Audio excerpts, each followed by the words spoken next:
Hi friends, this is Sarah from Crafting and Relaxing. Welcome. Thank you so very much for joining me. I always appreciate it when you stop by my craft room. Today we're going to do a flip through on this dog journal.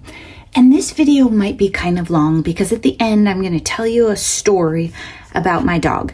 So you don't have to stick around for that. You can just take a look at the journal and go if you want. This journal was in my UFOs, Unfinished Objects. And I had mentioned that I probably should get it started, and a couple of you commented that you wanted to see the dog journal because you want to make one or you need some inspiration to finish one. And then right around the time I was starting on it, one of my friends here, I'm not going to mention her name because she didn't post it publicly and she might not want to. She lost her Doxy unexpectedly. I have a soft spot in my heart for Doxies. We had one for over a decade and lost him. And we have Doxies in my family. We are Doxy people. I finished this with Lucy in mind. And she was a 3-year-old Doxy. So what I've done is I've left the cover blank. The person that this is for is an advanced paper crafter. She can decorate the front with the name. She can do whatever she wants. She has die cutting, inks, no problem. Maybe she wants to leave it plain, or maybe she has something neat she wants to put. The one that I made for my sister, she uses the collar from one of her dogs as a closure for it. It turned out really cool. I saw my sister's book and it's nearly done. I didn't take any pictures for you guys because it turned out really private. It has, you know, those wake up in the morning or snuggling together pictures. Everybody's hair is crazy. Decades of our family of those. And there just wasn't really a page that I felt like I should share. That's okay, right? We don't have to share everything online, but it did turn out cute and I liked the collar as a closure. She just slides it down over the top, or, you know, you can buckle it. So on the inside here, I've left this plain. I have no doubt that my friend has cardstock or whatever. So if she wants to make a pocket, she can, or she could glue a really cute picture here. Then I have this little paper bag that has pockets and cutie pie. I've just got some different ephemera and a stamp that says, "Dogs leave paw prints on our hearts." I used slightly different things for this book because I knew about Lucy. It's honoring a dog that's gone, a little different than, hey, I just got a puppy. This star, if you've been watching my channel, this is one of my Pooh Bear stars. The stars that I purchased on Etsy forever ago when we very first moved to this house because she couldn't see the sliding glass doors. And there were giant ones and I used all the really big ones. And then these, since she's been gone, I've started using them in craft projects here and there. Just one in a journal. It's just cute as can be. So I'll tell you about her at the end. This is a pocket. It's a paper bag with a tuck spot behind it. So there's a tuck spot here. That's a pocket. This is a pocket. This is a cute little sticker. This person is a red, white, and blue fan like me. So I tried to put in blue here and there, even though some of the colors of the journal were already set. But this is a really colorful journal, so I figure you can just go crazy. Over here, I have some dog washi tape and blank, either for journaling or photos or whatever, and some fun little things. I left lots of things loose to be used here and there. I started rounding the corners on these and then realized if she wanted to use them as tuck spots or pockets, she might not want that done. So I stopped myself and didn't do that on the rest of them. And I put this in knowing the person that I'm giving this to, just that she would like it. And this is a little pocket too. And here, just blank. I wanted to be sure there were lots of places to glue photos and journaling cards or whatever. And then over here I have a felt dog bone glued on, and then room here to put stuff. Some journaling cards. I didn't cover the backs. They could either be covered with a light colored paper and written on, or they could be used as tuck spots or pockets. Again, really advanced paper crafter, so I'm not worried. Here's a yellow bag that I stamped a big paw heart on. And I'm not usually a hearts and pink girl, but you talk about a little Doxy that's gone, we make accommodations, right? Here I have staples. That might not be for everyone, so maybe glue some paper over those if you don't like them. But on this side, I just loved it. I had to do it. I took a piece of paper that went with this book and I glued some of those little paw clay bits, the recent ones that I picked up, the black and white ones, and just stapled it on. So it is a tuck spot, or it is just a cute thing on a page. And I left lots of room. My sister used like every nook and cranny, and hers was a little different because it was multiple dogs.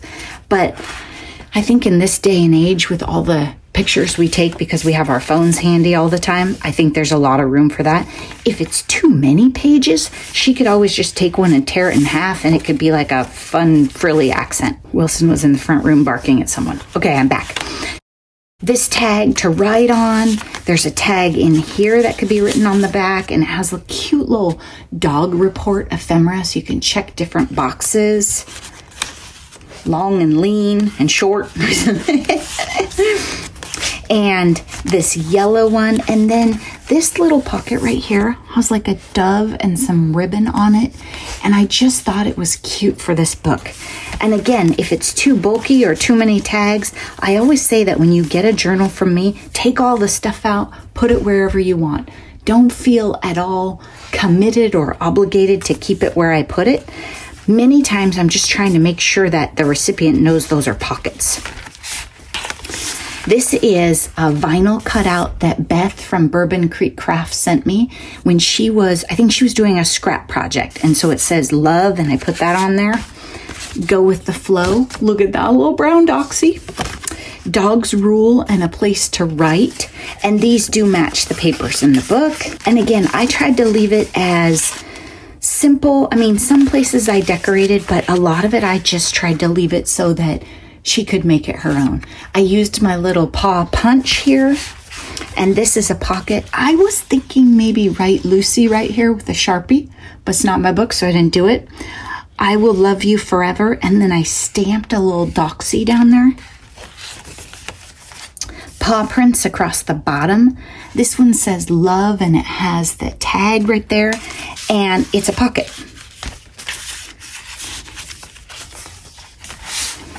This page has dog wisdom. Chase your tail and your dreams. Be faithful, loyal, brave. Dig life. Take a nap whenever you can. Never stop playing. Learn new tricks. Wag more, bark less. I just thought that was cute, and that way you know it's a pocket. Here I stamped the little doxy stamp and then fussy cut. And I did that a couple of different ways, different papers, different colors. And I put a bunch of extras in this little kit. So there are die cut paws and doxies and clay paws and just different ephemera that could be added and layered. So when she puts a picture on a page, if she wants, she could accent the corners or put something around it. So it looks like it all went in at the same time. Here I have stuff. These are pockets, see? Positively cute. This is embossed and inked. This was a piece of Noni's trash, and it's pink, but come on. Baby doxy for sure. Paw prints on this.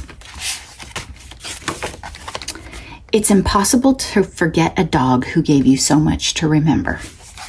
And a little paw print stamp there. Love changes everything, and I have paw prints stamped on a sewing pattern and another vinyl piece from Beth of Bourbon Creek Crafts. I just like that heart, and then a little banner under it. And I was experimenting. I think I would probably put one of these red bows right in here or in here, but I just left it. She can put them wherever she wants. And here, these are fun to staple things to, put a journaling card in, whatever. If she doesn't like them, she can tear them out. Dogs are my favorite people, and I put this little die cut paw here because that's a tuck spot. So if she wants, she can tuck. Then a pocket with a journaling card and stamped paws. And look, it's on the other side. I was gonna glue it down on this side, but I just liked it hanging over the edge. And it says woof, and it has a piece of fabric with a brown doxy and a blue paw. Remember, she's a blue lover. And this is like the shimmer paper, I think we call it, a little bit of speckle. And then it's a pocket, and I notched it so it's easier to get stuff in and out. And then this one, again, this is because my friend likes the stuff I like, and so I put this in here for her. I couldn't decide if I was going to trim it down to make it a little less patriotic, or if I was going to fussy cut the dog and the wagon, or make it a tuck spot, maybe on a page where the colors go better. Or maybe she just doesn't want it in here at all and she wants to use it on something else. And she totally can. Okay, here we have a tuck spot at the top of the page, so she could put pictures right under it and they would stick, or it would be a neat border. And it's a pink piece of paper with paw prints stamped, and then one of those fussy cut doxies. Cute page. More cute stuff and pockets and tags. Lots of things to write on, and a whole bunch of these. Like, you could take this, put glue around the edges, and it could be a pocket right here on this page. Then you could put this here if you wanted. I mean, this is far from set and committed. It is just ready to have more fun with. And these are a little bulky, so if she doesn't like these, she can pull those off. I just thought they went nice with the brown and the book, tied everything in. I didn't put a lot of, like, what do we call them? Tuck spots or belly bands down the middle of the page, because I thought she would want to use photos in so many places. But I did put one here, and I used this paper with all the dogs and then this corresponding paper to widen it a little bit. See, like I said, I left them so you could put photos. And then there's the back. And on the back cover, I don't know, she might have something. The thing that's nice about the back covers is they're slightly larger than a page. So if she had a piece of paper or a receipt or a photo from something that was just a tiny bit wider, she could put those inside the covers and they would fit. So there you go. I'll give you a peek at what's in this little bag. And these were just things that, as I made the book, I thought I might use these, but I want her to have flexibility. Some of them I already have used bits of. I just didn't want to use them all and wanted her to have the options. So you can see a lot of different stuff. And some of it she may say, I don't want that in my book, Sarah. That's fine. Maybe she'll use them on a different project. And I left her one more where she can either just box it or she can trim down. And then there are doxies stamped on here and paw prints. So she has more ways to finish things out and make it all come together. And, you know, I would probably glue every one of those in there except for, I don't know, I'd probably leave out the pink Scotty dogs if I was her. But, you know, that's just me. All right, so that is the book. Now, on to my story. So if you're just here for the crafting and you don't know how I ramble, go have a wonderful day. Thanks for watching. Come back again. Those of you who like to hang around and hear my rambling or enjoy my weekend updates videos will probably like this. So I've been working on this, and it's been a little hard because I know my friend is heartbroken, and I love the doxies, and I just can't imagine.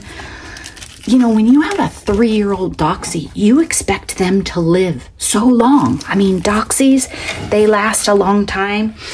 Even right around 12 or 13 years. It was heartbreaking when I lost my boy.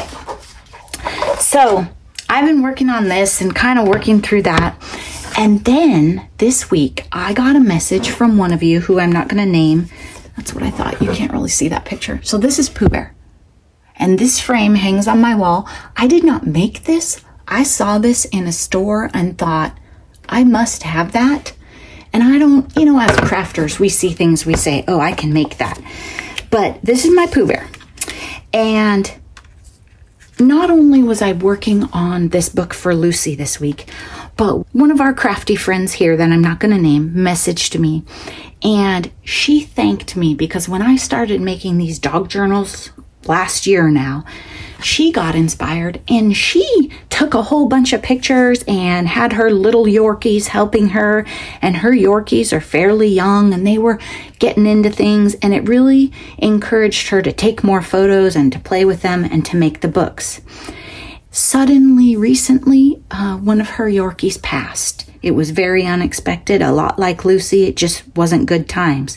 And so she was thanking me for inspiring her to make that book and to do it. And she wondered if maybe Pooh Bear would check up on her Yorkie.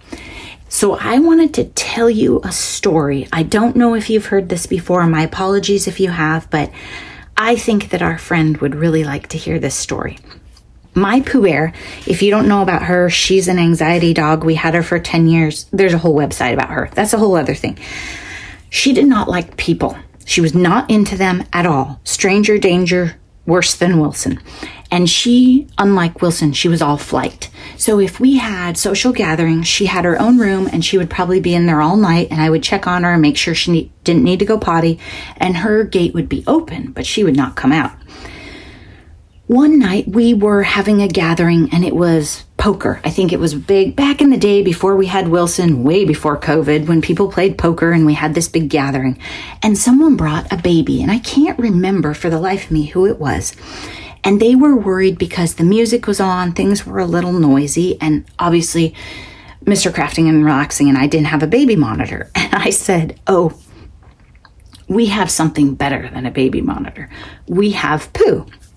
These people didn't really know Pooh, and many people who were our friends didn't. They were like, you have an imaginary dog that doesn't come out when we're here. And I said, if that baby is upset or even makes a peep, we will be notified. I knew from Pooh's surrender paperwork, she was a surrender at a shelter. It said she was a very good mom. She'd had a litter of puppies and she was a very good mom. And I saw it in interactions with little kids and all sorts of things.